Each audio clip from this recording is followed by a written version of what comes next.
Yo le he visto que comí.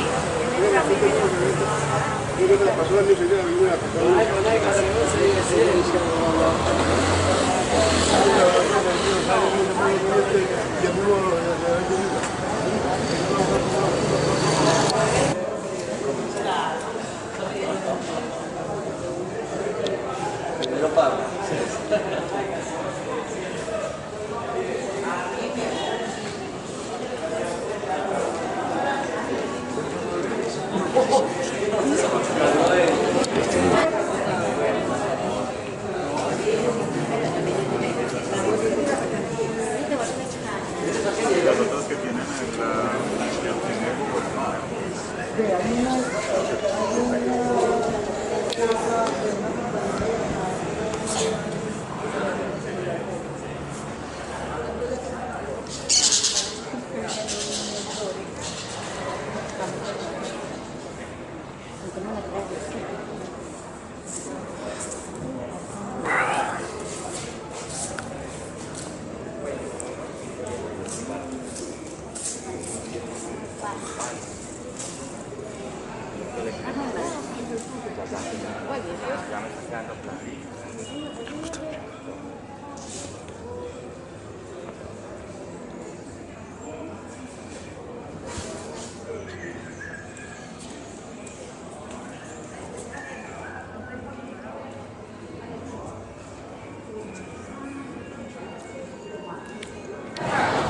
Mi nombre es Juan Diego Torres. Para el Cementerio Museo de San Pedro es un placer tenerlos esta tarde en este espacio, en este cementerio, museo, en este escenario de ciudad.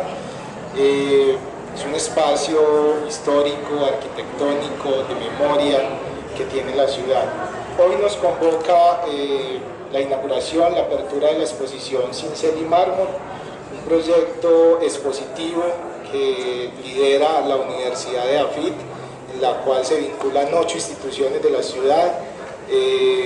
Hoy nos acompaña Juan Camilo Escobar, quien ha sido el coordinador académico y curatorial de este proyecto, líderes de algunas de las otras instituciones que se vincularon, curadores, muchos de ustedes seguramente habrán estado en las otras salas, en las otras inauguraciones, y el Cementerio Museo de San Pedro hoy pues, se place de hacer parte de este gran proyecto expositivo, debido precisamente a que parte de los orígenes del trabajo, no solamente de la actividad de muchos de sus familiares, estuvo asociada no solamente a la fotografía, a la arquitectura, a la ingeniería, sino que también estuvo vinculada en sus inicios a la talla de mármol. Entonces, qué mejor escenario para acercarnos un poco a esa historia familiar, que a partir de este escenario que alberga esas piezas, esas obras que nos cuentan la historia y esa tradición del oficio de la familia Rodríguez.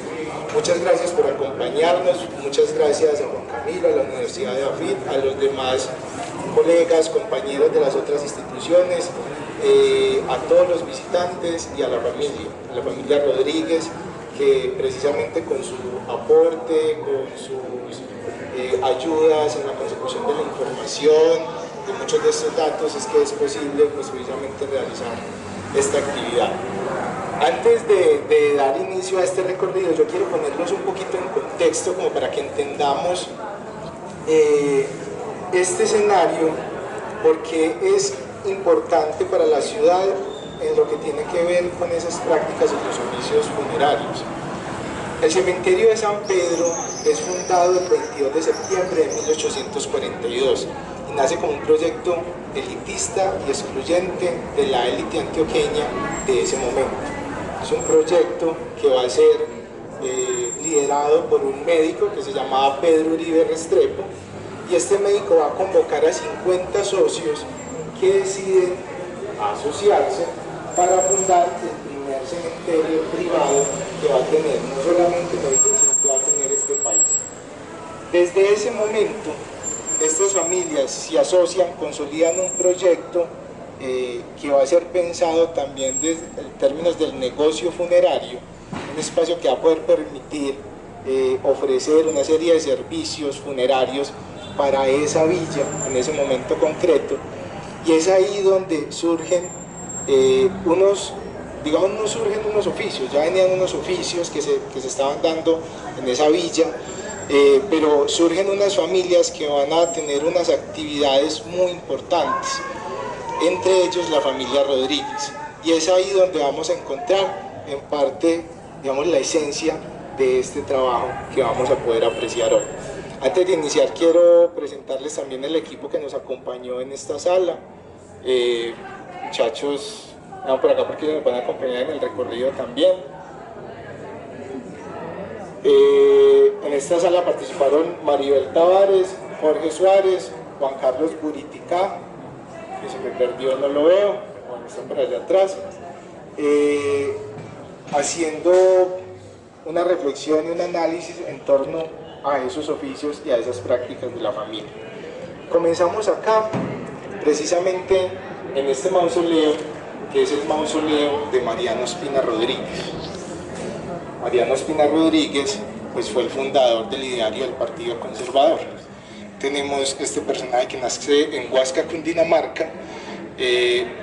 No sé si recuerdan o han escuchado que participa con Bolívar, participa en la conspiración septembrina para atentar contra Bolívar. Va a ser perseguido, este señor va a escaparse, se va a radicar en Antioquia, en algunas de las minas y de los terrenos que tenían algunos de sus amigos, sobre todo los barrientos. Termina viviendo en Antioquia, se casa 3 veces con 3 antioqueñas. Sus últimas nupcias fueron con Enriqueta Vázquez, del cual hubo toda una descendencia de una prole de empresarios e industriales antioqueños muy importantes. Ese mausoleo va a ser de los primeros mausoleos que se van a construir en el cementerio de San Pedro, y precisamente se va a emplazar en esta plazoleta central. Y es acá donde vamos a encontrar una serie de tallas en mármol de esos artesanos y artistas antioqueños del siglo XIX. Ahí podemos identificar unas iniciales, ¿verdad? Ahí las ven, FAC. ¿De quiénes serán? Francisco Antonio Cano. Francisco Antonio Cano. Entonces la invitación hoy en este recorrido no es solamente a seguir el discurso que cada uno de nosotros va a ir relatando en medio del recorrido, sino también a que observen, a que detengan la mirada en las piezas, en las obras, a que detengan las miradas en los mármoles, en las tallas, en la caligrafía, que podamos, a diferencia del museo tradicional, poder tocar, sentir el mármol, sentir esos trazos, sentir la huella del cincel, del buril, sentir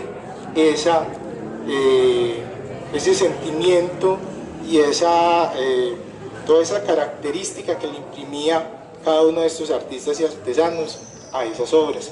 Acá, por ejemplo, pueden acercarse, aunque el cementerio no pierde esa connotación sagrada y sigue siendo un recinto sagrado, yo los invito a que nos despojemos hoy un poco de eso, de esa tensión que nos puede generar los cementerios o el asunto ritual, y los invito a que nos acerquemos y apreciemos cada una de las obras. Acérquense por acá.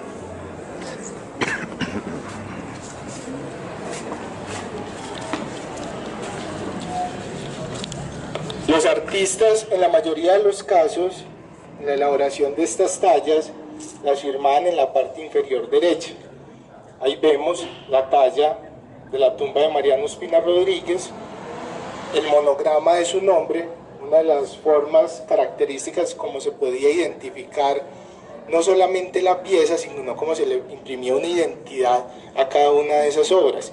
En este caso, esta es una pieza de Francisco Antonio Cano. Ahorita vamos a entender un poco mejor cómo es que se va consolidando todo ese trabajo alrededor de lo que era el taller familiar de la familia Rodríguez. Entonces, los invito a que hagamos el giro y vamos por la parte de atrás para que continuemos el recorrido. Entonces, la invitación hoy es a observar, a detener la mirada en cada una de las piezas e identificar el trabajo de los artesanos y los artistas. Vamos por acá.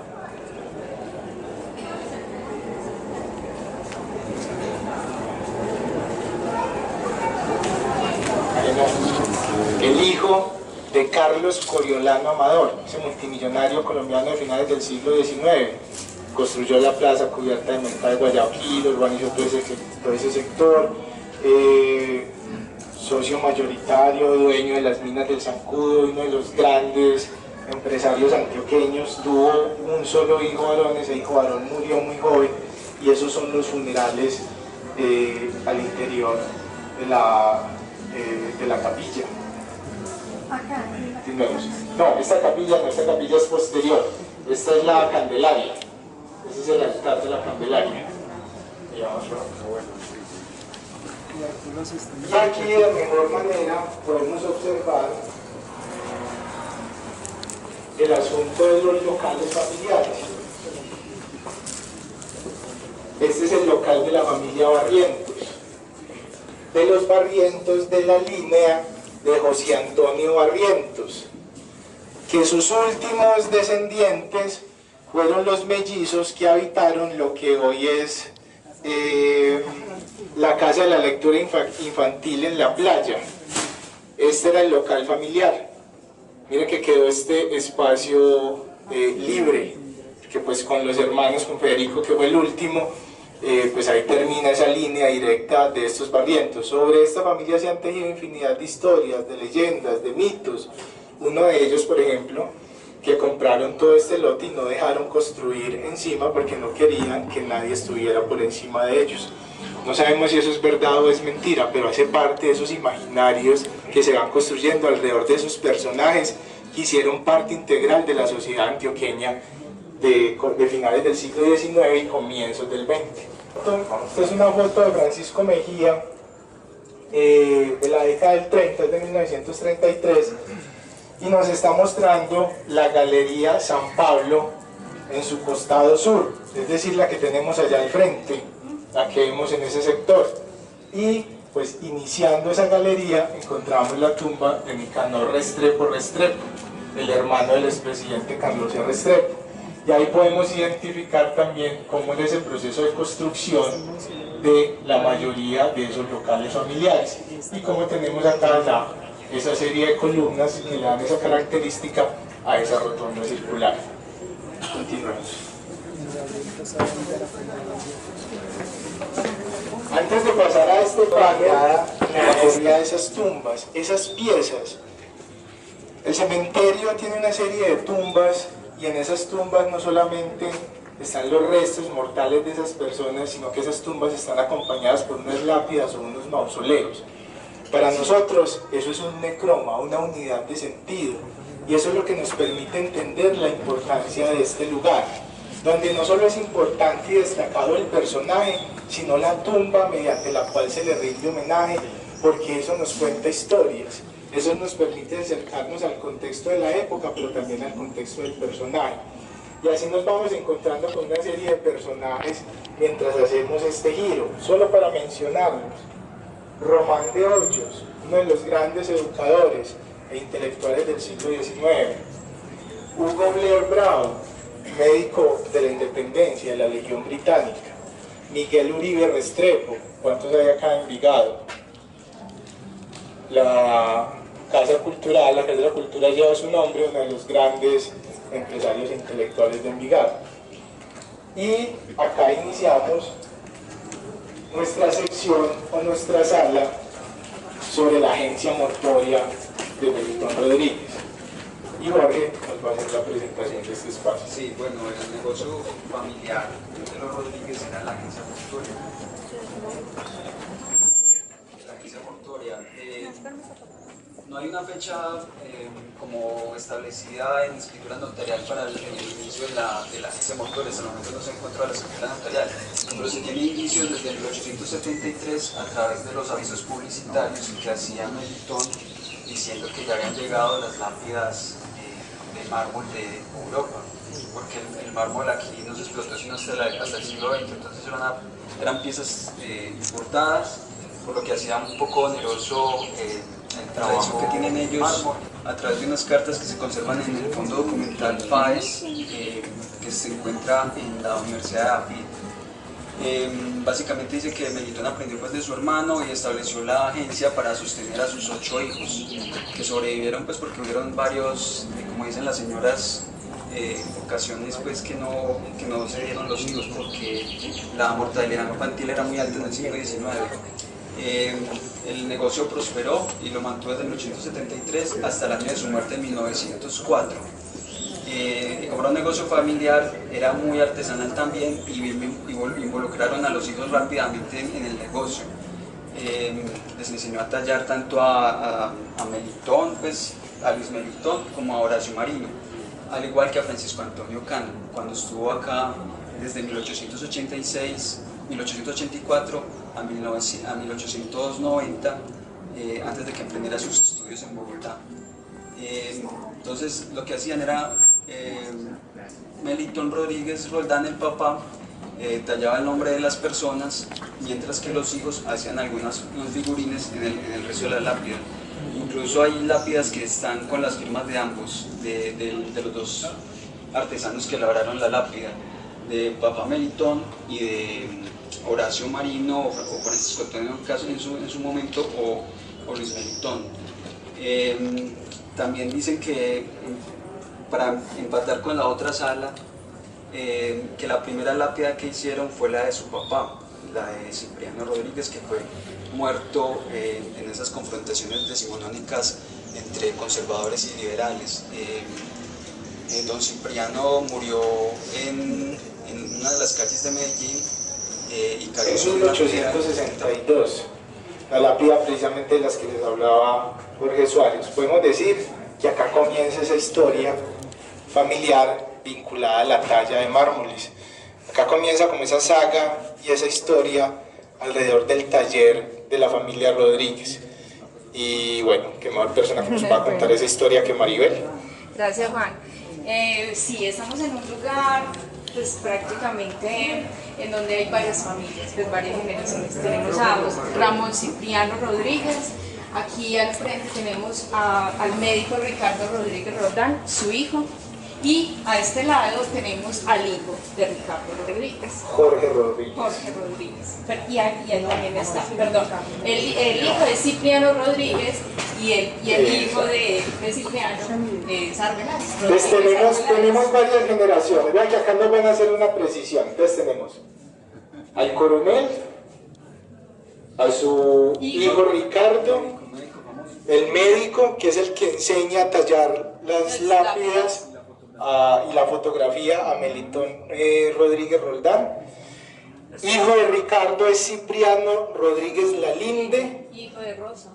Exacto, hijo de Rosa. Hijo de Rosa. Sí, y de Rosa Lalinde. Otra generación. Y una de las últimas generaciones, o que por lo menos que es visible en este espacio, son ya esta familia, que es el hijo de Cipriano, y Jorge Rodríguez Arbeláez. Y los hijos de Elkin están aquí.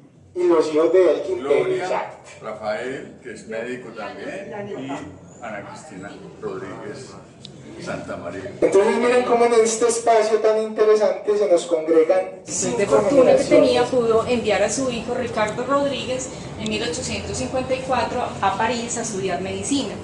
Y por ciertas circunstancias económicas no pudo continuar sus estudios, entonces don Ricardo tuvo que ver en la necesidad de trabajar medio tiempo en un taller de marmolería y en un gabinete de daguerrotipia o de fotografía, pues como lo conocemos en este momento. Cuando regresa a Medellín en 1860, entonces ya trae todo ese conocimiento de la talla de mármol.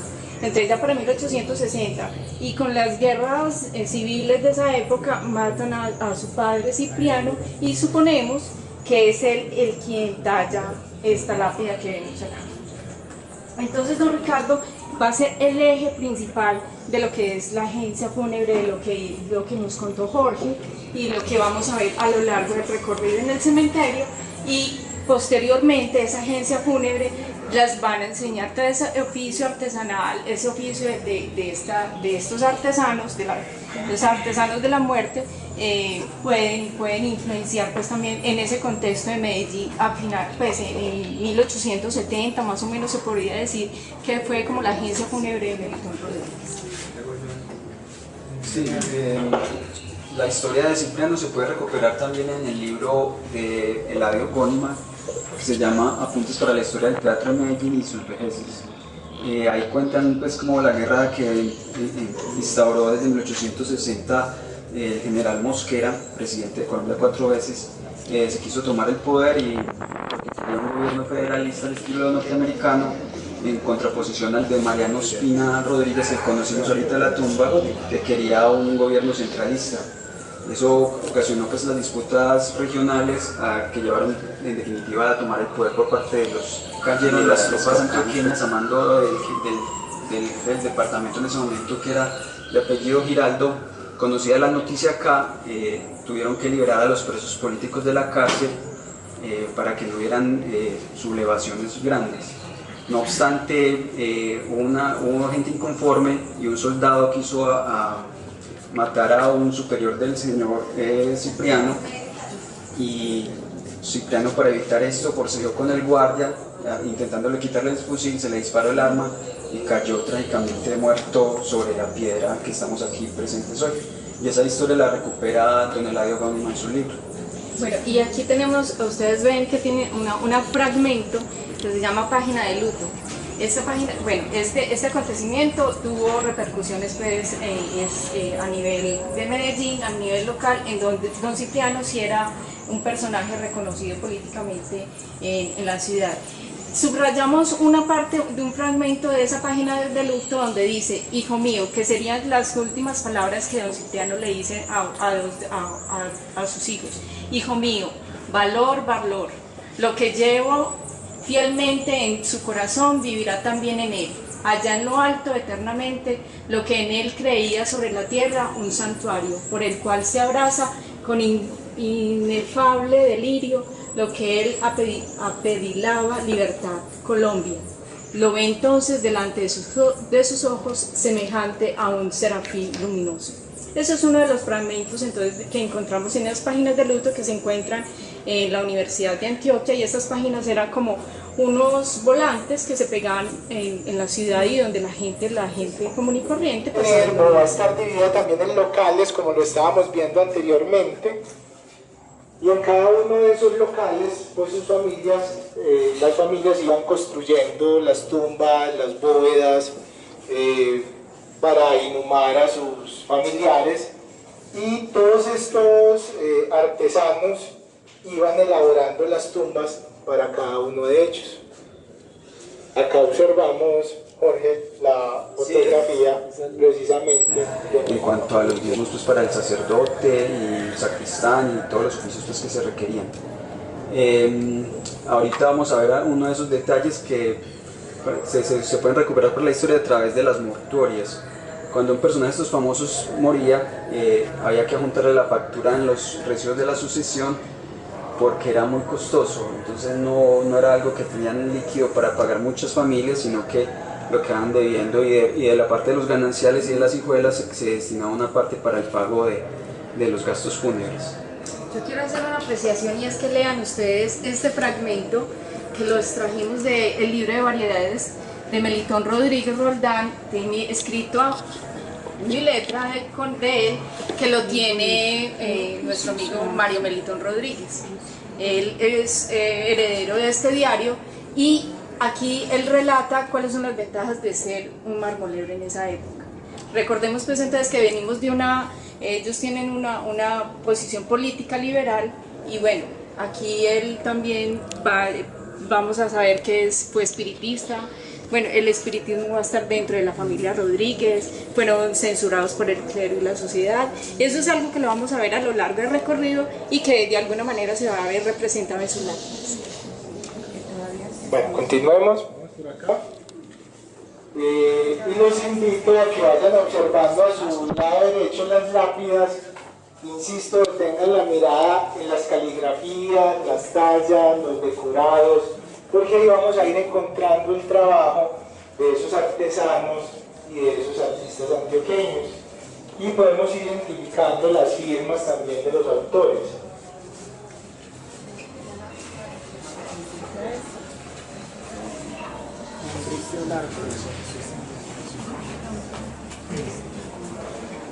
Acá por ejemplo hay acá observamos una lápida, que es la lápida de Enrique Olarte. está Luis Fernando.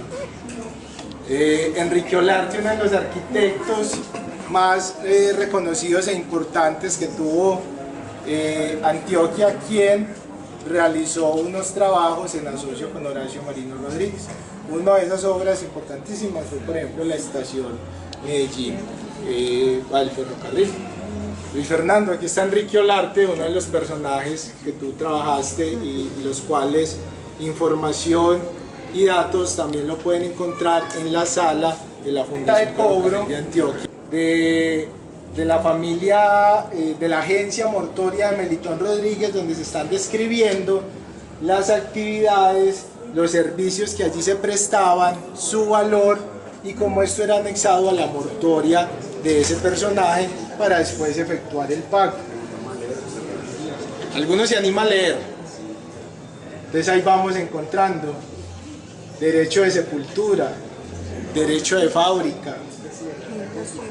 ¿Qué era ahí? Alquiler, el ataúd, la música, el canto. Se está describiendo cada uno de los servicios que la agencia prestaba y que iba realizando para estas familias. Además que tenemos que había entierros de primera, de segunda y de tercera. Y dependiendo de cada uno de ese tipo de servicios funerarios, pues dependía el cobro y el valor, no era igual para todos. Cartel de invitación, sí señor. ¿No tiene nada de raro?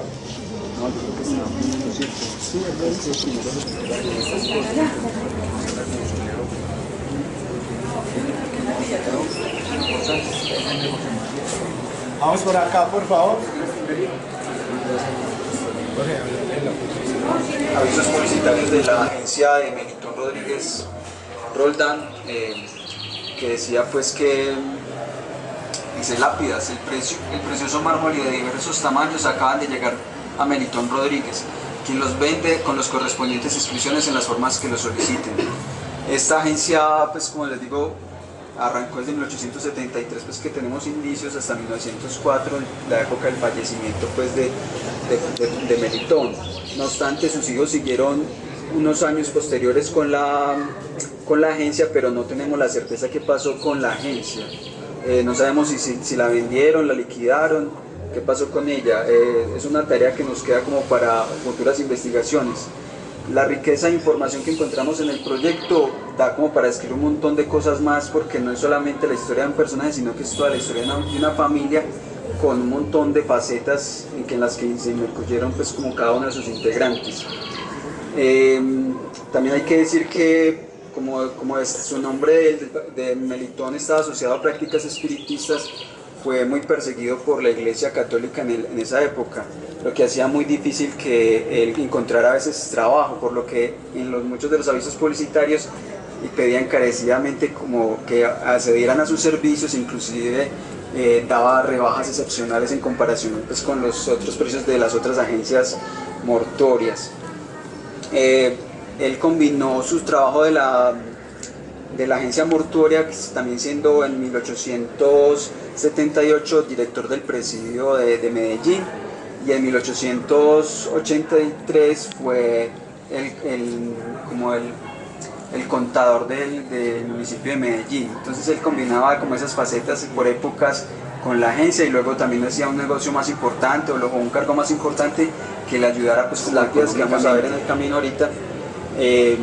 Están firmados en la década de 1885 a 1895 más o menos, que está en la combinación por los hijos. Es porque Melitón se tenía que ausentar de su agencia para hacer otros cargos públicos y adquirir mayores recursos. Una familia muy productiva, una familia con una serie de actividades, no solamente entonces ligado al tema de la talla y la elaboración de los mármoles para estas tumbas de estas familias de la élite antioqueña, sino que nos vamos a encontrar con una actividad en la cual se van perfilando y definiendo personajes como Horacio, como Luis Melitón, el mismo Francisco Antonio Cano, en ese lapso de tiempo que estuvo en el taller familiar, Y uno de los aspectos muy importantes es ese trabajo desde muy joven de Horacio como constructor, como una persona que estuvo ayudando y colaborando en varios proyectos de ciudad para ese momento. Uno de ellos, la construcción de unas bóvedas que estaba haciendo el maestro Erasmo Rodríguez para el cementerio de San Pedro, y como Horacio participa en eso y al parecer también participa en la remodelación de la fachada del cementerio de San Pedro de esa época. Entonces acá comienza esta sección de sala donde queremos explorar un poco esa faceta de Horacio. Continuemos por acá. Ese Horacio arquitecto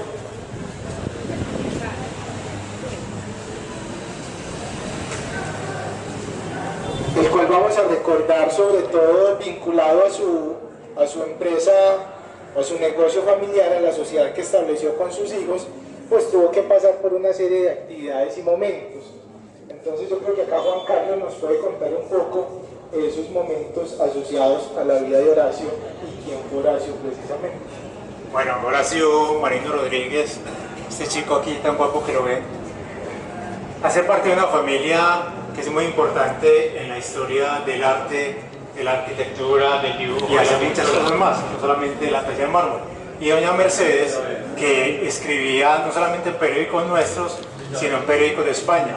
Alguna vez Gabriel Arango nos mostró algo que ella hacía, que era escribir a favor de las mujeres en esa época del siglo XIX. Doña Mercedes sabía idiomas, sabía tocar piano, sabía tocar guitarra, era escritora, sabía mucho, y sus hijos fueron muy importantes en esa generación. Horacio Marino Rodríguez es importante en su época. Los obituarios que más adelante les vamos a contar hablan de él no solamente como un buen dibujante, sino como un pintor. Lo que hemos visto en el Museo de Antioquia y en las demás salas es como un pequeño bosquejo de lo que ha sido Horacio Marino.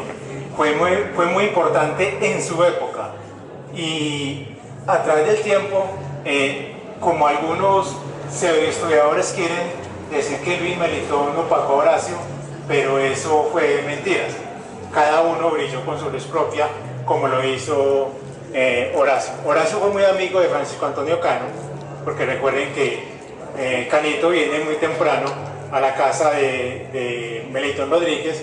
Allí estuvo unos 5 años y fueron muy hermanos este par de muchachos. Manuel Uribe Ángel, que escribe una biografía muy bonita de Francisco Antonio Cano, dice que este señor era muy versado en el arte. Lo conocemos también por otros escritores sobre las pinturas. Gabriel Arango nos contaba en esa época, a finales de los 80, principios de los 90, cómo Horacio hacía retratos, pero también hacía paisajes, algo que es muy llamativo. Francisco Antonio Cano y Horacio, una firma que hay algunas fotografías de Cano y Rodríguez, pero también Francisco Antonio Cano toma fotos aparte y Horacio Marino toma fotos aparte, que hemos visto por ahí algunas tarjetas de visita muy hermosas de esta familia tan importante.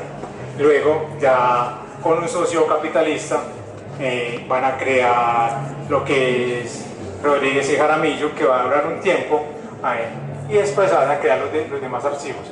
Esta fotografía quedaba en lo que es Palacén, cerca al Parque del Río. Hay un edificio ahí que es como la Universidad Antioquia hoy en día, ahí quedaba su estudio. Más adelante vamos a ver la importancia de Horacio Marino en las artes y en la escritura. Muy temprano Horacio retoma lo que hacían sus padres, escribir, y él escribe. Y hay unos manuscritos de Horacio que son muy importantes en ese mundo de los intelectuales, como la historia de Medellín, como la historia del teatro, unas libretas de unos dibujos, de unos apuntes de unos dibujos y otras cosas que hemos hallado en el transcurso del tiempo, que están en colecciones privadas o también están en las colecciones de las bibliotecas, como la Biblioteca de la Universidad de Antioquia, en la cual estamos por ahí buscando la información.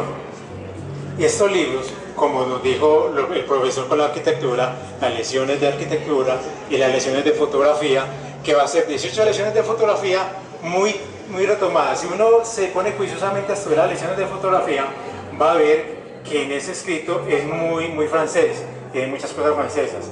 Y los chicos que hicieron la fotografía en la piloto, basados en el libro, hay ciertas dificultades por las porciones, por el agua lluvia que hay que echarle a las imágenes. Recordemos que el agua lluvia de hoy en día no es la misma. Hace también grabados, y los grabados se van a ver en este libro. Estos grabados y con Mesa y con Cano y con otros van a ser revistas como el repertorio. Algunos consideran que se llama el repertorio ilustrado. No sé por qué lo ponen ilustrado, tal vez por las ilustraciones que tenía, pero es el repertorio que lo hace con su amigo Luis de Graves, que es muy importante. Y no solamente hace esos libros y esas revistas, también participa en el Montañés, también participa en otras cosas haciendo dibujos, como en Brochazos, el libro Brochazos, entre otros libros que va a él a ilustrar con sus serigrafías y sus tallados que hacía. Una revista que es muy importante, que Maribel Tavares la ha encontrado en la Universidad Antica hace mucho tiempo, que se llama Luz y Sombra. En esa revista, que es de Estados Unidos, de Nueva York, donde se gana la fotografía, el premio de los zapateros, que quedó de segundo lugar y se ganó la medalla de plata. En esa revista va a ser Horacio el agente para nuestra región. Es una revista que se va a conocer en Nueva York, se va a conocer en toda América Latina, se va a conocer en España. Y Horacio va a escribir ahí 2 artículos muy importantes de fotografía, que va a tratar sobre la microfotografía, que la hacía con un telescopio, toda la cámara, y también hay unas fotografías que se utilizaban con ese microscopio para mirar hongos de la época. Esos artículos son muy importantes porque Horacio va a decir que él es inventor de una especie de hacer imágenes para colocar en los periódicos. Y era muy sencillo hoy en día, como lo explica él. Era un vidrio que lo pintaban en galerías. Esta es la Galería San Antonio, la Galería San Luis, Santa Marta, que son cada uno de estos pabellones. En este espacio donde estamos ahora era el antiguo cementerio laico del cementerio de San Pedro. Esos cementerios laicos eran unos espacios que quedaban anexos a los cementerios católicos, donde se inhumaba a esas personas que estaban por fuera de esos preceptos católicos religiosos de la época.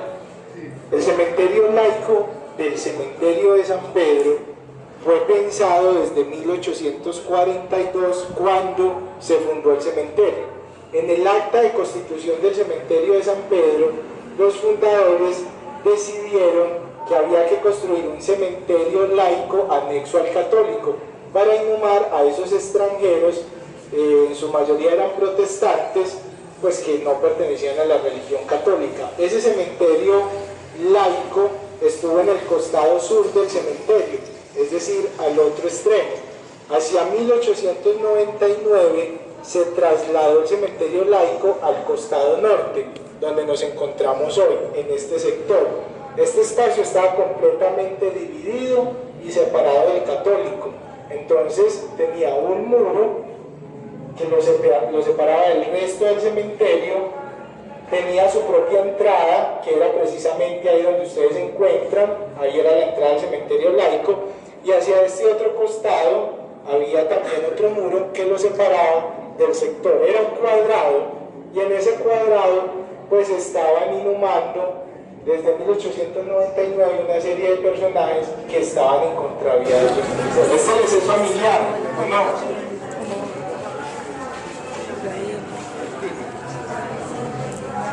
¿Qué dice ahí? Enrique Hausler y Carlota. Y en ese otro lado, que tiene acá unos pequeños adornos, está la otra línea también de los Hausler.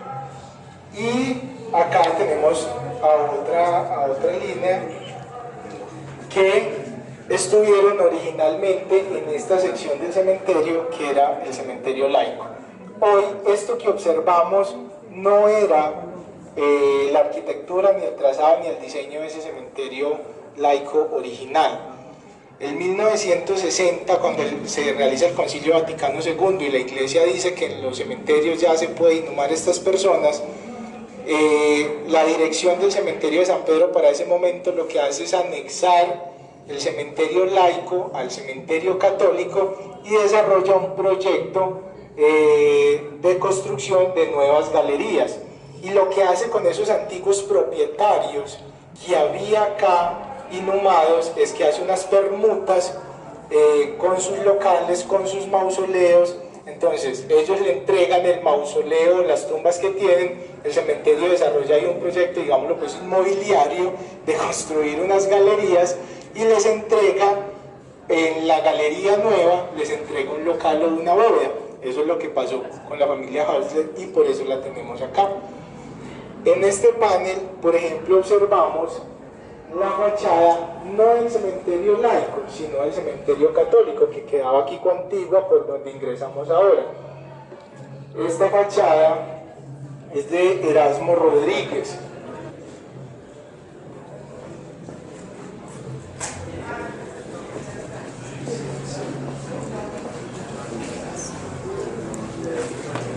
¿Dónde está Maribel, que se muere por hablar del mausoleo antiguo de Maribel? Usted que es una encantada del mausoleo de... En ese contexto del que yo les hablaba, del cementerio laico y de las personas que se iban inhumando, entonces teníamos un espacio donde había una serie de monumentos, mausoleos y propiedades de esas personas que habían sido inhumadas en el laico. Uno de esos es el mausoleo de la familia Rodríguez. Bueno, como ustedes ven, este mausoleo no existe, ¿cierto? Este mausoleo, por medio de las escrituras públicas que encontré en el Archivo Histórico de Antioquia, fue un lote comprado por Luis Melitón y Horacio Marino en 1915. Ya para 1915, entonces Horacio ya estaba como arquitecto y Melitón Rodríguez ya era dueño del estudio fotográfico que lo empezó Horacio Marino junto con Cano, como ya lo hemos mencionado. Entonces, en esta fotografía, eso hace parte del archivo fotográfico de la biblioteca que se encuentra en el archivo fotográfico de la Biblioteca Pública Piloto del Fondo de los Rodríguez, y está catalogado, está fechado en 1917. Entonces, si nos ponemos a mirar, si el lote fue comprado pues más o menos en 1915, como aparece en la escritura, podría ser el cementerio, el mausoleo que él figura que fue comprado en el cementerio laico, y asumimos que lo hizo con esta Horacio. Hágale usted, profe. Yo no estaba programado para, para hablar. No, pero es que es muy interesante, es porque así como se ha dicho que la ciudad de los muertos es una réplica de la ciudad de los vivos, también hubo un componente muy importante que a veces la historia de la arquitectura olvida, y es la arquitectura funeraria. En la arquitectura funeraria, la mayor parte de los arquitectos autodidactas, empíricos, hicieron los primeros ejercicios de historicismo.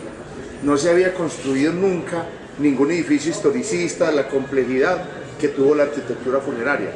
De hecho, Tomás Carrasquilla, en su obra de Ríos y Pedregones, narra cuando entra, ya entrando a la villa, cómo entra al cementerio San Pedro y se sorprende de la enorme calidad de la arquitectura funeraria. Y en ese sentido, ustedes ven que esto tiene una composición también clásica. Si alcanzan a detallar elementos, tienen elementos como frontón, como frisos, las rosas, que es el ramo permanente de homenaje. Como ven ustedes, las flores, aparecen unas rosas, y encima, coronando, está la urna fúnebre, y en la parte, obviamente culminada como una torre de una iglesia con la cruz. Ahí hay una combinación de elementos arquitectónicos seculares con elementos sacros. Hay elementos de arquitectura, de escultura con elementos de arquitectura. Y entonces son elementos muy neoclásicos que uno puede apreciar en esta arquitectura funeraria. A través de esa arquitectura funeraria podemos entender también diferentes momentos de la estética arquitectónica de la ciudad. Lo que pasa es que no se le ha puesto el suficiente cuidado a esos elementos. Los biselados. Acerquémonos por acá, pueden acercarse por acá.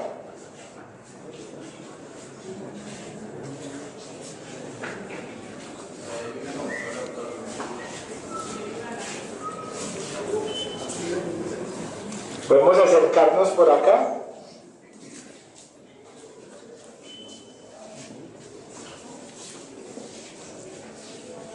Esta sección, que era el antiguo cementerio laico, alberga entonces a personajes tan importantes en la historia de Antioquia, en la historia de este país, y que fueron recordados por ser precisamente disidentes y estar al margen de esos preceptos católicos y conservadores de la época.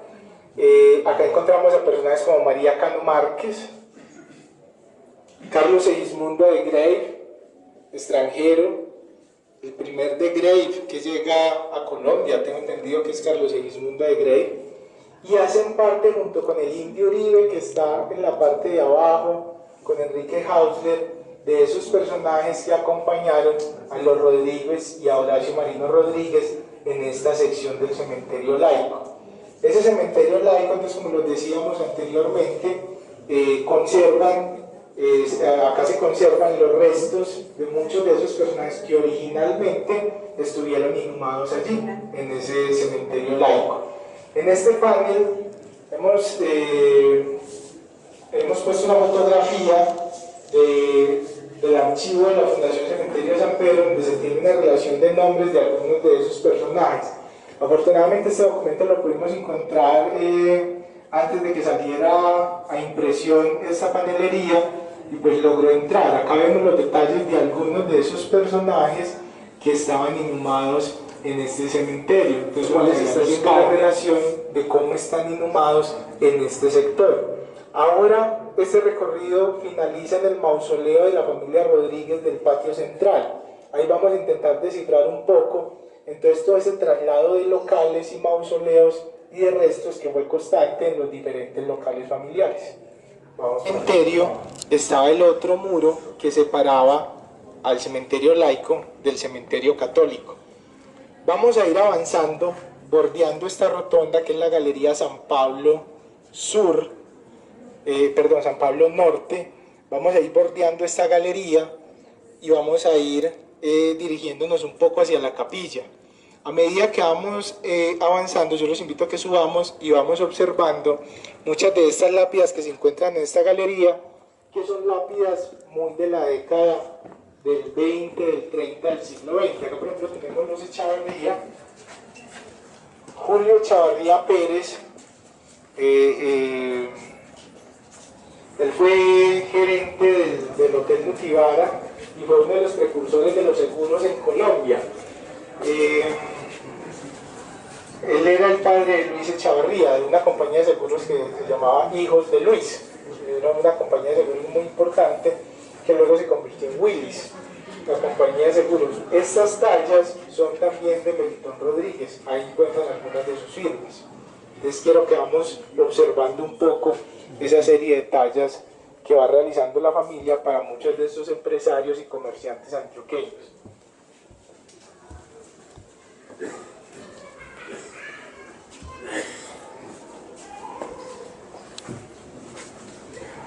Esta es la tumba de, un dato pues imposible pasar de largo, por la tumba de Juan de la Cruz Posada.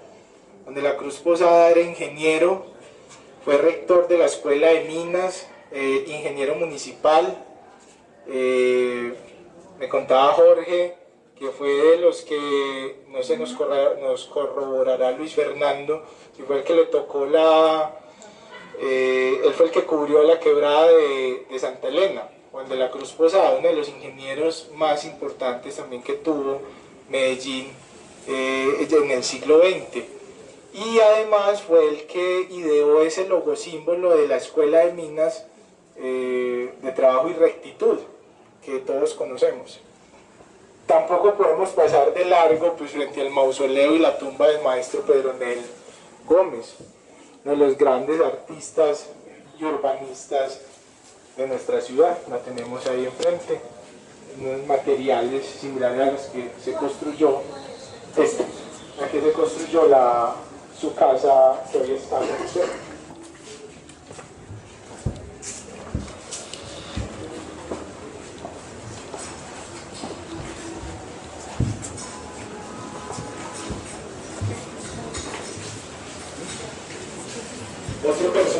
pequeño, destacado en el mundo de las letras y también de la ingeniería, F. Gómez, escritor, y que supo combinar muy bien la escritura, la literatura con la ingeniería, más que fue un ingeniero en ejercicio y trabajando en las minas durante mucho tiempo.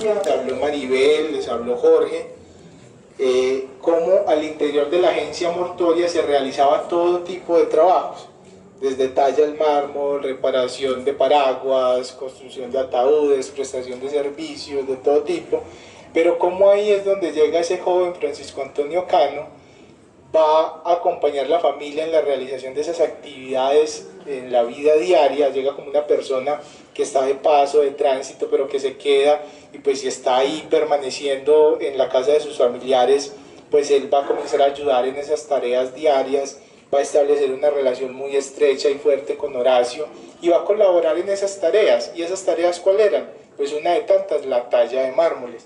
Entonces vamos a encontrar acá una pieza que está a dos manos, una pieza hecha por Melitón Rodríguez y Francisco Antonio Cano. Acá esto nos permite entender esa transición del trabajo del artesano al trabajo del artista. Entonces siempre se ha dicho, bueno, con Cano comienza ese arte académico, eso hay que matizarlo un poco, pero en parte sí es cierto, con Cano comienza ese trabajo del artista académico en Antioquia, y es ahí entonces donde vamos a encontrar ya un Cano que inicia como tallador de lápidas también, pero que después va a realizar otras obras supremamente importantes. Entonces esta es una de las piezas más importantes y más valiosas de nuestra colección, porque representa precisamente esa transición del trabajo del artesano al trabajo del artista, y es una pieza a dos manos, hecha por Melitón Rodríguez y Francisco Antonio Cano. Maribel. Francisco Antonio Cano, para los que pues no saben, es familiar de Mercedes, que es por ahí es donde viene. Porque llega Francisco Antonio Cano al taller de los Rodríguez, es porque en esas guerras civiles de 1885, y ustedes ven la fecha, y la misma fecha concuerda con la primera que vimos en la entrada, da indicios de que Francisco Antonio Cano ya estaba aquí en Medellín, llega a la casa de sus familiares, pero es por la línea materna, o sea, por la línea de Mercedes, esposa de Melitón Rodríguez, y que es doña Mercedes, pues como una de las personas que, si bien poco se ha estudiado y que vale la pena pues indagar por estas mujeres dentro de este grupo del taller de los Rodríguez. Entonces es muy importante también tener en cuenta eso, de que si bien el maestro, en el taller de estos artesanos está el maestro, los hijos y el aprendiz. Si bien es cierto, entonces la talla de mármol lo vamos a ver con los hijos de Melitón, Horacio y Luis Melitón, y también Francisco Antonio Cano, que en este caso sería pues como el aprendiz de la talla de mármol, sabiendo pues que viene Yarumal y pensaba viajar a Bogotá a estudiar pintura, pero con esas guerras se tuvo que quedar en el taller de los Rodríguez. Bueno, yo les voy a hablar un poquito aquí de quién era Julián Vaz.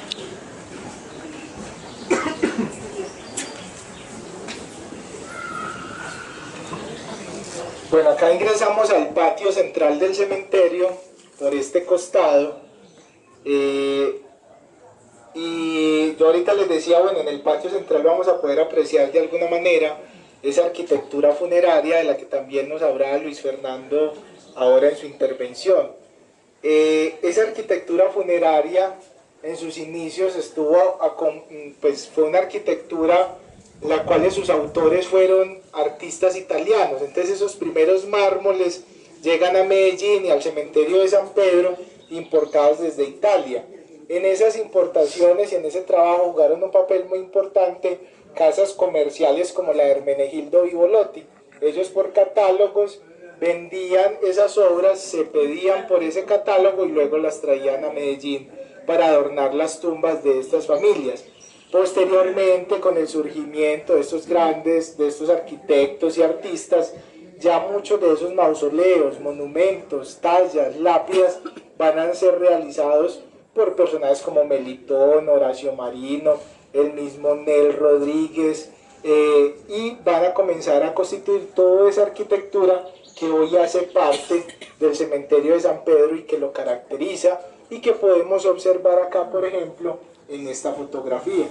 Vemos, esta es una fotografía de 1933 que nos está mostrando un poco ese patio central, esa arquitectura, esos monumentos funerarios, esa rotonda central y la recién construida capilla que fue obra del arquitecto belga, realizadas por estos personajes, pero vamos a poder ir encontrando acá todas esas tallas de la familia Rodríguez nuevamente para adornar las tumbas de estos personajes. Entonces los invito a que vamos por acá, por favor.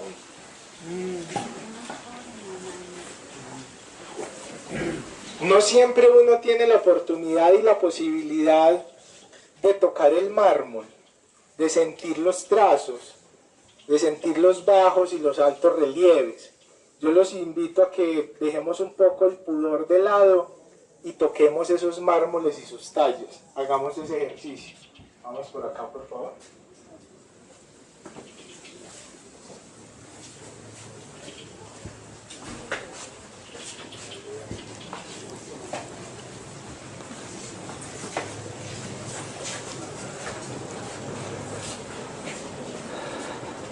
Tenemos esta tumba de Uladislao Lema con una característica en esta firma, LR. Presumimos que es de Lucio Rendón, uno de los personajes que también tenía una agencia mortuoria y que además fue una familia de administradores del cementerio de San Pedro.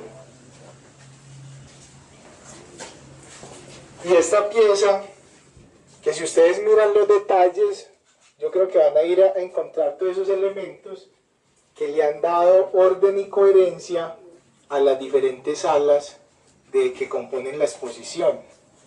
¿Cuál es la característica de esa obra? Vemos la firma. Si observan la firma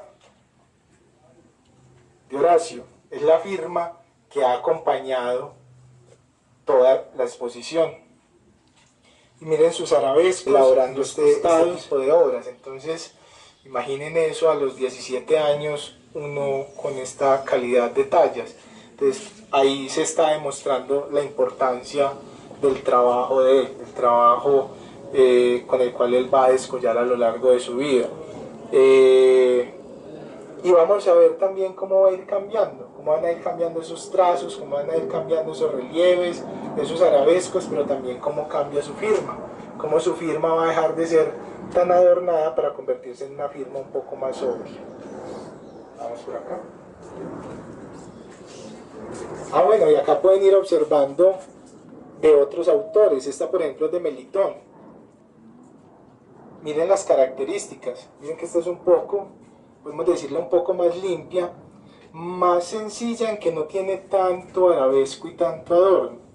Simplemente la caligrafía, y va jugando con las formas, como Melitón juega con esas formas.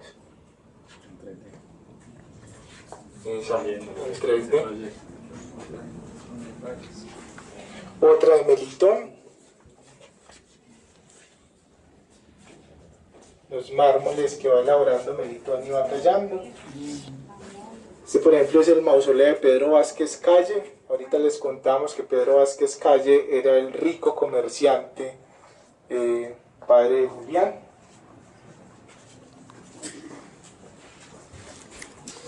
Y acá pueden ir observando nuevamente otra pieza de Horacio. Miren que esta ya es mucho más limpia, esta pieza de Horacio. Y con una firma también mucho más sencilla.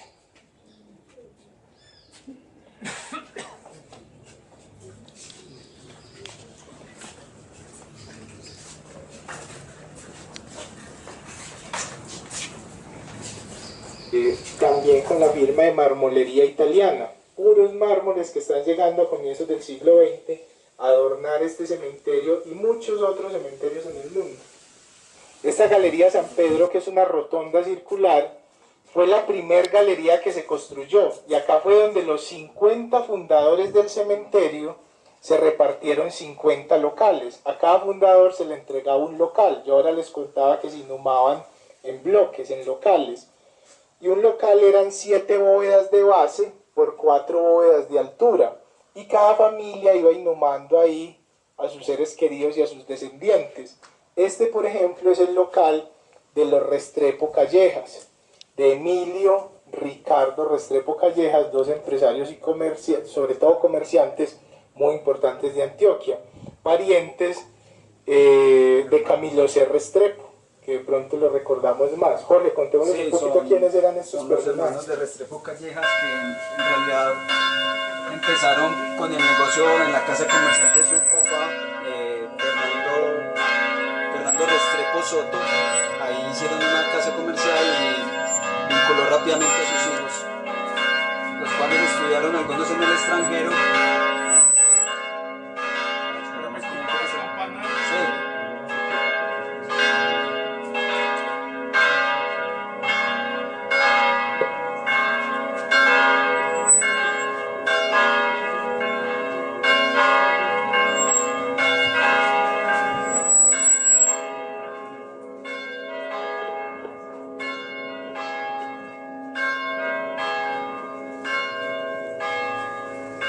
Bueno, básicamente ellos trascendieron a la historia pues por dos personajes, por Camilo C. Restrepo, pues que todos conocemos por el ferrocarril de Amaga, un gran ingeniero, y a don Emilio y a don Ricardo Restrepo Callejas por la fábrica de tejidos e hilados de Bello. Inicialmente esta empresa fue fundada como la fábrica. Tocó todas esas primeras huelgas textiles por parte de la naciente clase obrera, y cuando las mujeres empezaron a vincularse al trabajo, y por eso también tiene que ver mucho con las peleas que tuvieron con María Cano, la tumba que vimos ahorita. Don Emilio, que está acá, era el gerente en esa época de fábrica de tejidos de hilados de Bello, y por eso son súper famosos y tienen esta bóveda familiar aquí, esta galería. Esa es una obra traída desde Italia, directamente elaborada por artistas italianos. Continuamos el recorrido.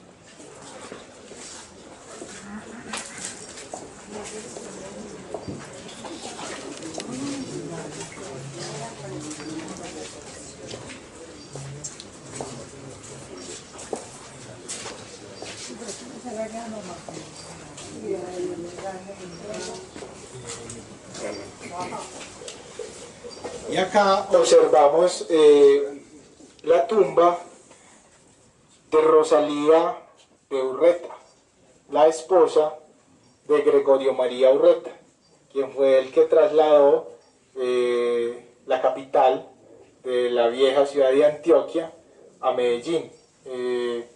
Personajes también supremamente importantes en la historia de Antioquia, vinculados a esa historia política, y obras también de Melitón Rodríguez. Aquí vemos la obra, aquí vemos la firma de Melitón, quien talla la lápida para la tumba de Rosalía. Que hay una historia muy curiosa y muy particular acerca de por qué se traslada esa capital.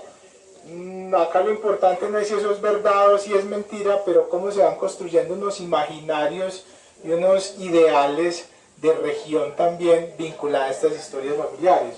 ¿Cuál es esa historia, Jorge? Sí, básicamente el señor Gregorio María Urreta es un cartagenero de Venezuela, es uno de los grandes héroes de las batallas de Carabobo, y está escrito pues como en la historia de Venezuela. Él iba en camino con Bolívar para el sur a las campañas de Ecuador, Perú, pero se dedica y se establece en Antioquia en 1825, donde es nombrado gobernador. Ahí conoce a Rosalía, se casa, pero él, como era gobernador, la sede estaba en Santa Fe de Antioquia y tenía que viajar constantemente entre las dos ciudades. Entonces dice que él se cansó de viajar, esa es la tradición familiar, que se cansó de viajar y decidió pasar la capital de Antioquia a Medellín para poder estar con su esposa. Pero la verdad es que es una época muy muy diciente de la historia porque las minas de aluvión de Santa Fe de Antioquia, una pequeña crisis minera, el precio del mineral no justificaba como sacarlo en comparación con los de beta, entonces tuvo un decaimiento en el precio y surgió comercialmente Medellín en contraposición pues, a Santa Fe de Antioquia, lo que al final llevó al traslado en 1826, pero esa es la tradición familiar. Los Urreta son muy famosos, es porque el señor fue 3 veces gobernador de Antioquia y tuvo 6 hijos, 7, un hombre y 6 mujeres. Lo que pasa es que esas mujeres se casaron con prominentes hombres de la época, con algunos descendientes de Gabriel Echeverri, pues se casó una, que era el hombre más rico pues, de Antioquia en la época. Otra se casó con uno que era nieto de un presidente de la República que fue 4 veces, de Tomás Cipriano de Mosquera, y de Pedro Alcántara Herrán, que por la otra vía, que fue presidente 2 veces, Pedro Herrán Mosquera. María Rosa Urreta se casó con Pedro Herrán, descendiente pues, de esos presidentes, con Susana Uribe Ángel, cuya tumba está aquí enseguida. Entonces es como una familia que representa como mucho el vínculo liberal a nivel nacional y es la pequeña historia pues como de amor de por qué el traslado. Y vemos pues como dijo Juan Diego que las lápidas son elaboradas por Melitón.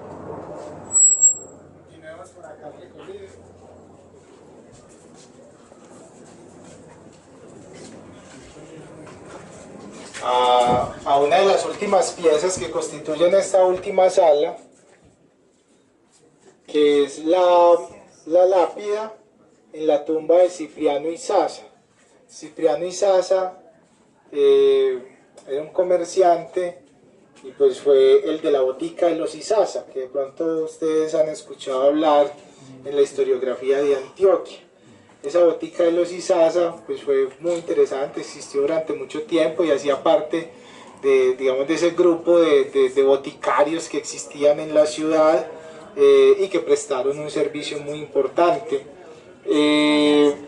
Esta obra es del maestro Francisco Antonio Cano, una obra tallada por Cano para la tumba de Cipriano y se va como constituyendo en una de esas, digamos, no sabemos si es de esas últimas piezas de Cano antes de dedicarse exclusivamente a la pintura, pero sí encontramos un contexto histórico donde ya todo ese grupo familiar que estaba alrededor de la agencia mortuoria va tomando cada uno sus caminos. Francisco Antonio Cano toma su camino, Horacio Marino también va tomando su camino y constituye su agencia de arquitectura, Melitón el Viejo, Roldán muere y luego sus hijos van quedando con el taller familiar. Entonces es un momento... De 1870, en donde en Antioquia ya se estaba empezando a introducirse el asunto del espiritismo.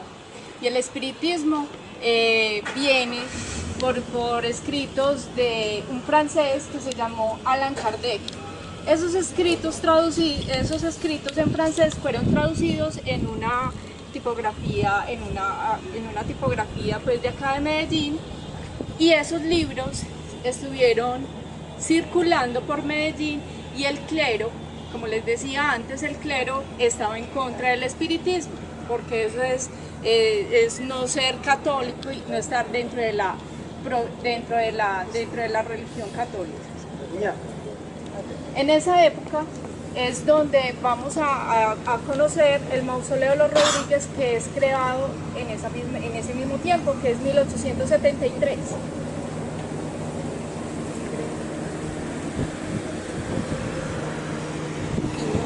Recordemos que nació en 1866, tenía unos pocos añitos, y en ese momento es donde él decide, junto con Eusebio Sanín, decide que le done parte del local donde vamos a visitar ahora, y ahí es donde construyen lo que vamos a ver como el mausoleo de los Rodríguez, y ahí es donde van a ver personajes no solamente de los Rodríguez, sino de Márquez, de Sanín, y de otras personalidades, y los Estrada, que también encontramos restos con esos nombres. Y en las lápidas que van a ver a lo largo, a los costados de ese mausoleo, también están inscritos los nombres de niños que son hijos de Ricardo Rodríguez Lalín. Perdón, Roldán. Funeraria, monumental, de finales del 19 y toda esa década del 20. Acá, por ejemplo, en la famosa película Bajo el cielo antioqueño, varias escenas se grabaron acá. Gonzalo Mejía tenía unos parientes acá inhumados. Donde vemos el crucifijo es la tumba de Camilo C. Restrepo. Ahí se filmaron varias escenas de Bajo el cielo antioqueño. Entonces esta plazoleta central evocaba, digamos, ese modernismo, esas aspiraciones de esa sociedad moderna, de esa Medellín que está transitando de villa a ciudad, con todos esos monumentos, mausoleos, muchos importados desde Italia, otros hechos por artistas y arquitectos locales. En diferentes materiales encontramos ahí mármoles, bronces, granitos.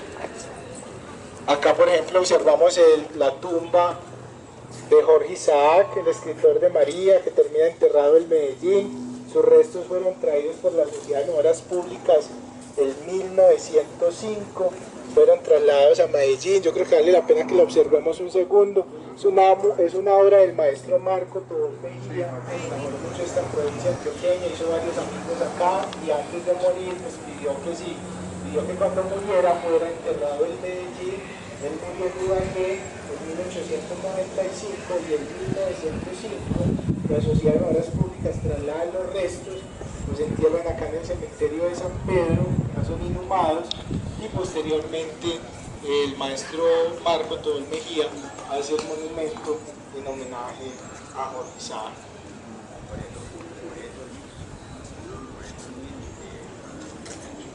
Y observamos, por ejemplo, acá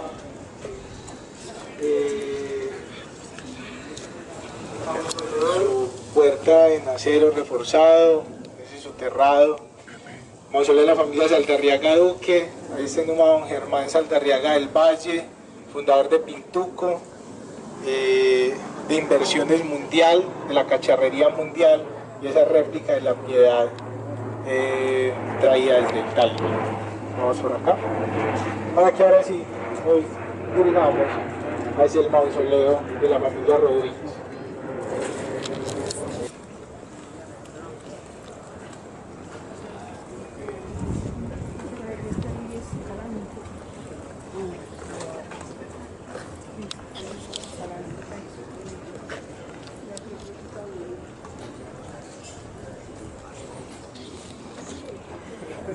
Hay que acercar algunos. Sí, para saber. Bueno, antes de hablar un poco sobre este mausoleo, hay que tener en cuenta que se hizo como osario, ¿sí? Aquí reposan los restos de la familia Rodríguez, algunos descendientes. Está entonces Horacio Marino, nuestro personaje principal que estamos estudiando. Va a estar un pintor también discípulo de Francisco Antonio Cano, que se llama Gabriel Montoya Márquez. ¿Por qué Gabriel Montoya Márquez está acá? Porque él también hace parte de esa línea descendiente de la familia Rodríguez, o sea, los Rodríguez Márquez, todos, todos van a estar emparentados con esta familia, los Márquez y los Rodríguez con los Anín, van a ser un clan prácticamente artístico.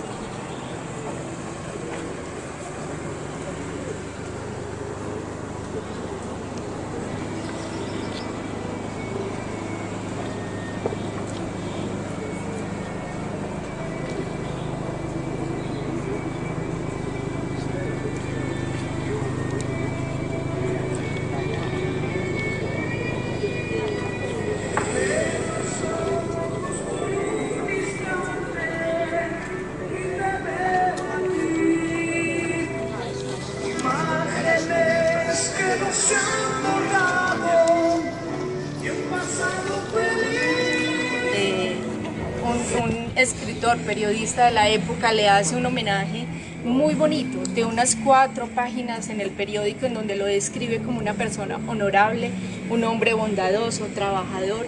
Lo resaltan en las virtudes más bonitas que se pueda leer en esa época. Estamos hablando de 1904, estamos hablando de Melitón Rodríguez Roldán, el marmolero. Para Melitón Rodríguez, el fotógrafo, también hace un discurso lo más de bonito, y de esos discursos fúnebres que deberíamos también de tenerlos en cuenta, no solamente en lo que acabamos de ver, sino también en esa época cómo eran esos ritos fúnebres. Nuestro personaje Horacio también se le hicieron un homenaje y un reconocimiento como el arquitecto, como el escritor, como el fotógrafo, como ese personaje que en las diferentes facetas y que hemos visto en las diferentes salas, lo hemos podido apreciar en todo complemento. No puedo olvidar a Melitón Rodríguez, el hermano, el fotógrafo, que él también fue tallador de mármol. Y en el costado de allí, en la lápida de Carlos Amador, fue tallado por Luis Melitón. Aparecen las iniciales LMR. Si bien en nosotros hemos visto HMR, Horacio Marino Rodríguez, MR, Melitón Rodríguez, Luis Melitón desaparece con las iniciales del apellido de él, pues los nombres completos de él. Que también un estudio bien juicioso de todo el cementerio, no sé si se habrá hecho pues en su totalidad, nuestra directora del museo nos podría confirmar si se ha hecho o no. Es un buen estudio para mirar cómo fue esa petición también de los habitantes de la ciudad para pedir los servicios del taller de los Rodríguez. Bueno, entonces les decía ahorita que estamos en 1873, entonces Melitón Rodríguez ya abiertamente proclamado de que estaban pues su afección al espiritismo, lo mismo que su hermana, su esposa, Mercedes Márquez. Ellos se declaran abiertamente liberales, espiritistas, en esa época en donde el clero, como les decía antes, estaba pues en contra de esta doctrina. Fueron censurados por el clero, y en una pastoral por el monseñor, no recuerdo, profe, Bernardo Herrera, decía que a los espiritistas había que no darles trabajo, no ocuparlos en sus oficios, y eso le pasó a Melitón Rodríguez Roldán. Y en muchos de sus avisos decía: tengo mármol pero no tengo trabajo. Eso es uno de los indicios que nos muestran de que pasó hambre, y que con una carta que enviada al obispo le dice: ¿por qué mi familia es atacada por practicar el espiritismo? Eso no es nada malo, yo no le estoy haciendo nada malo a la sociedad, por el contrario, yo trato de ayudarle, somos una familia honorable, bondadosa, porque nos está atacando. Tengo 20 personas a cargo en mi casa, de las cuales 3 niños son de brazos, Rodríguez, pero no, Melitón Rodríguez se encuentra en la iglesia Jesús Nazareno. Y encontramos entonces a Horacio Marino, que como ustedes lo ven, este es un registro que está aquí en el archivo del cementerio, en donde se registra que en 1931 está el nombre, está enterrado pues, y en el cementerio laico. Entonces, como estuvimos allá en el cementerio laico, recuerdan, en la parte de Enrique Hüsler, por ese lado, en ese bloque, ahí fue enterrado Horacio, y a los 4 años, en 1935, es trasladado acá, así dice en los registros, que es trasladado a este mausoleo. Y es por eso que aquí se encuentra, que hayamos podido identificar, aparece Memos. No sé si los familiares recuerdan quién es Memos, que es Amelia. Amelia Memos registra en el diario de Melitón Rodríguez en 1907 como trabajadora del estudio fotográfico, y él se refiere como Amelia. Entonces debe ser Amelia, una de las hermanas de Horacio Marino y Luis Melitón. También tenemos a Rosa, otra hermana de, la hermana de Cipriano, perdón, la hija de Cipriano Rodríguez, Rosa. Aquí podemos ver en estas lápidas, al igual que las otras lápidas que hemos venido observando, los nombres de las personas que supuestamente deben de estar. Carolina de Cano estaba ahí. Carolina. Sí. En este lado y en el otro costado también hay unas lápidas y donde tiene la identificación de MR. Adentro también, ahí si ustedes en un tiempito que tengan, van a poder observar en la parte superior una inscripción donde dice que Ricardo Rodríguez, ¿sabía quién era Eusebio Sanina? Un sastre que también de la época, o sea, dentro del gremio de los artesanos estaban los zapateros, los talladores de mármol, los sastres, que ese eran el gremio de los artesanos. Entonces él se relacionaba con estas personas para poder tener como este vínculo familiar que vemos pesado, y es por eso que nos explicamos que porque hay personas de apellido Sanina acá. Sí. ¿Alguien tiene alguna pregunta? Juan Carlos. Ah, sí, perdón.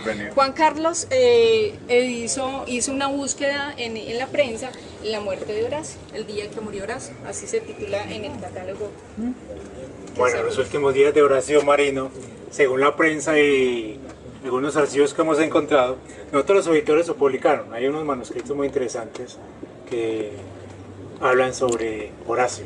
Algunos de los profesores de historia nos contaban, Luis Eugenio Pimienta, Víctor Álvarez, Omelia Galeano, entre otros, que es muy importante esos archivos de obituarios, de lo que sigue después de allá, porque si bien hay que tener un filtro ahí, porque la mayoría de los muertos decían en esa época que eran muy buenos, hay cosas que también nos dicen de esos últimos días. El 29 de marzo de 1931 apareció en la prensa que Horacio Marino estaba enfermito, que lo iban a operar en la clínica La Merced. Esa operación resultó aparentemente bien, y como saben ustedes que la prensa registra los días anteriores, al 1 de abril aparece un aviso de que Horacio Marino se está recuperando, y 2 días después hay un aviso que Horacio muere.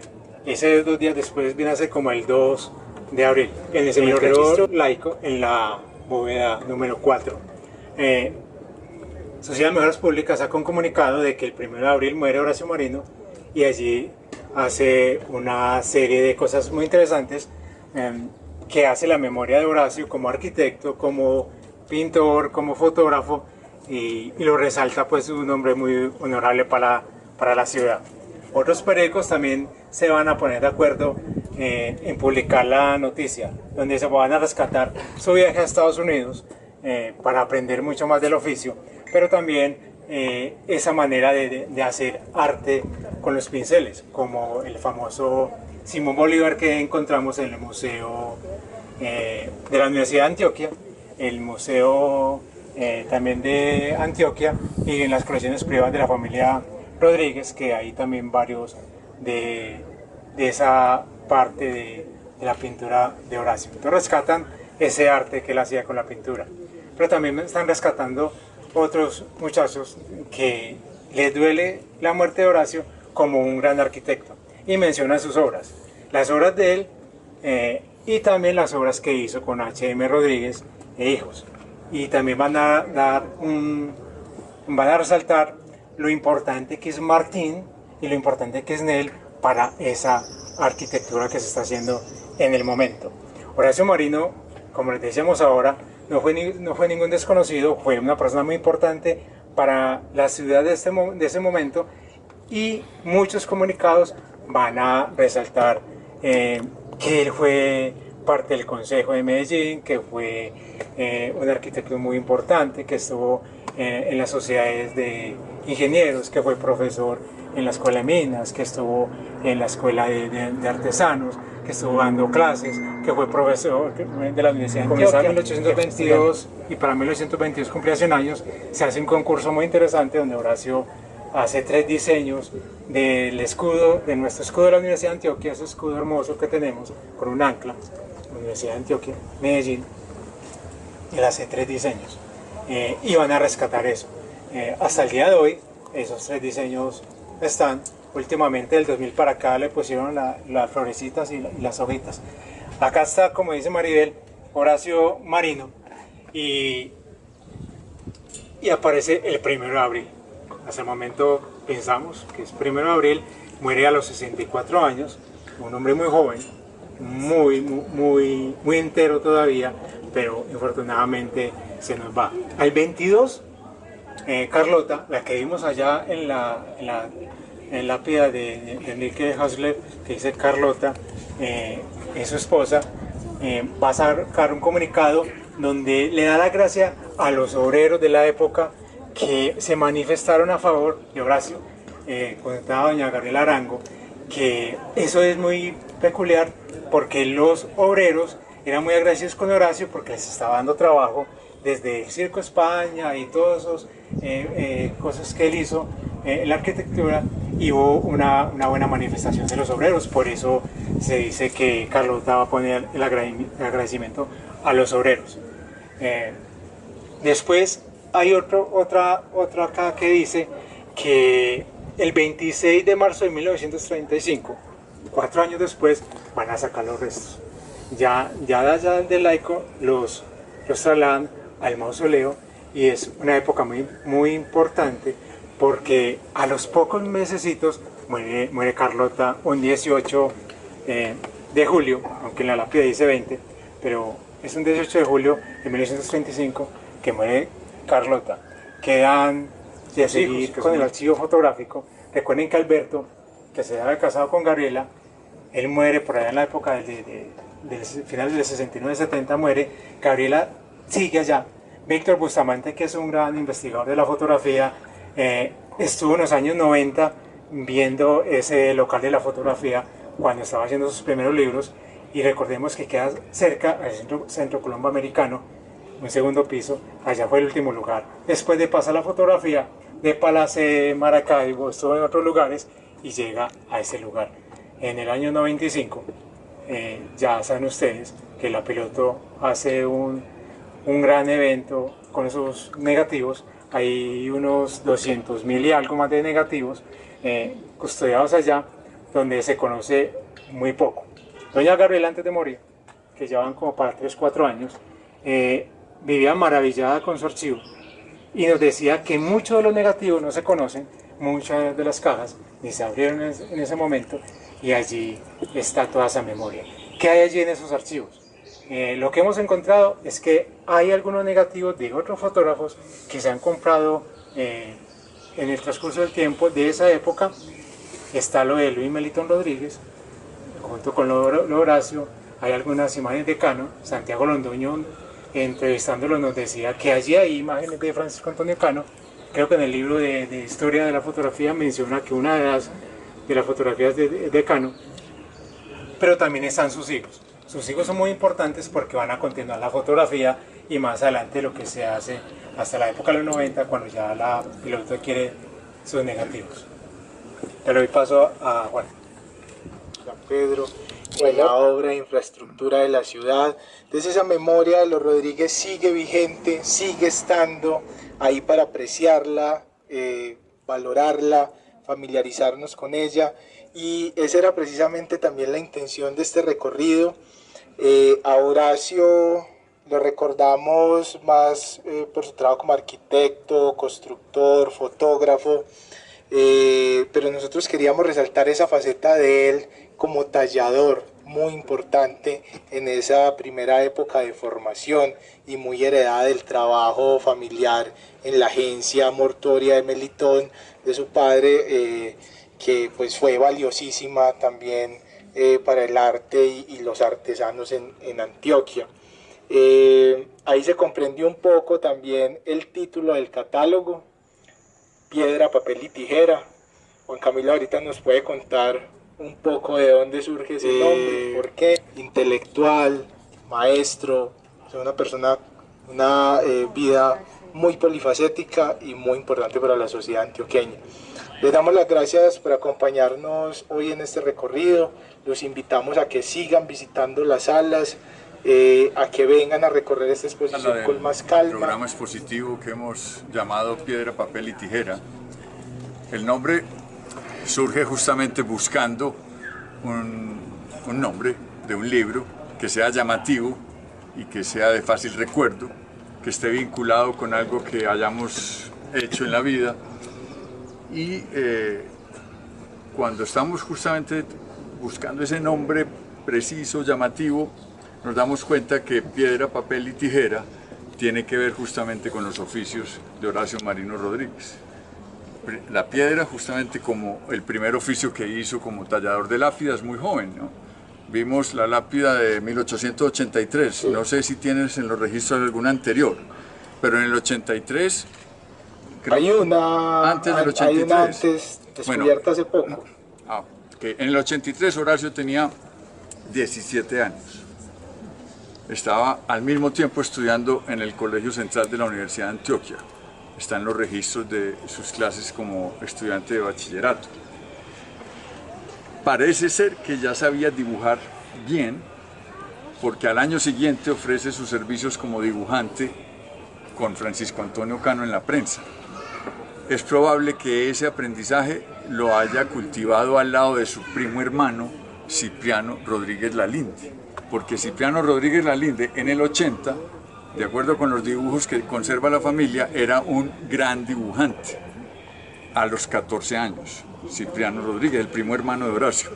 En fin, Horacio es entonces un polifacético, un artista en muchos sentidos, y ese nombre de Piedra, Papel y Tijera se acomoda muy bien justamente a lo que más lo caracterizó. En un principio la talla de las lápidas en el cementerio de San Pedro, el papel publicando revistas, ilustrando, en el que la tijera también era parte de sus herramientas de trabajo. Esta es la sexta sala. La séptima sala se inaugura el 14 de noviembre en el Paraninfo de la Universidad de Antioquia y está dedicada a otro oficio que realizó Horacio Marino Rodríguez en su vida, que fue enseñar lo que sabía. Es posible que incluso Luis Melitón haya recibido enseñanzas no solamente de fotografía, sino de talla de lápidas, porque se llevaban 9 o 10 años. Un gran discípulo de Horacio Marino fue su hermano Luis Melitón, pero también sus hijos. Pues Martín, Nel, Horacio y Pablo, sus 4 hijos varones, tenía una quinta hija, Carlota, recibieron las enseñanzas de Horacio Marino a través de la práctica en su oficina H.M. Rodríguez e Hijos. Pero también fue maestro en la Escuela Normal de Señoritas y en la Escuela Normal de Varones en 1899. Un joven de 24 años, en el 99, era profesor de dibujo en esas escuelas. Fue profesor en la Escuela de Artes y Oficios, también hacia la década de 1910, mientras que al mismo tiempo estaba empezando a ubicarse en la Escuela de Minas como profesor sin tener títulos, ¿no? En estos momentos, pues las universidades no exigían estos mismos requisitos que hoy aparecen para poder emplearse como profesor. No, era un profesional empírico, pero al mismo tiempo gran estudioso, lo sabemos por los libros que conservan los descendientes en fotografía y en arquitectura. Así que la sala del Paraninfo, esa séptima sala es justamente donde aparece el nombre de Maestro Horacio Marino Rodríguez, ¿no? El maestro Horacio. Después de este recorrido vemos con méritos que no le queda grande el título de maestro, como se le dice a un gran artista. Bueno, los esperamos el 14 de noviembre. Quiero agradecer en particular pues, a todo el equipo de trabajo que ha estado en el cementerio. Un aplauso para ellos. Bueno, muchas gracias, Juan Camilo. Muchas gracias a todos ustedes. Los invitamos el martes 30 de octubre a la conferencia Autores, Saberes y Oficios Funerarios. donde vamos a explorar estos temas de los que hemos estado hablando a partir de una investigación que financia el Ministerio de Cultura para analizar el papel de esos artesanos de lo fúnebre, no solamente la familia Rodríguez, sino de otros artesanos. Los invitamos a esa conferencia y esperamos que todos ustedes nos sigan acompañando en la inauguración de las salas que quedan faltando de este gran proyecto de ciudad creado por la Universidad de AFIT y en la cual está al frente el profesor Juan Camilo. Y bueno, muchas gracias a todos y feliz tarde. El martes a las 6. Vamos, la conferencia el martes a las 6 acá, la inauguración de la otra sala 14 de noviembre.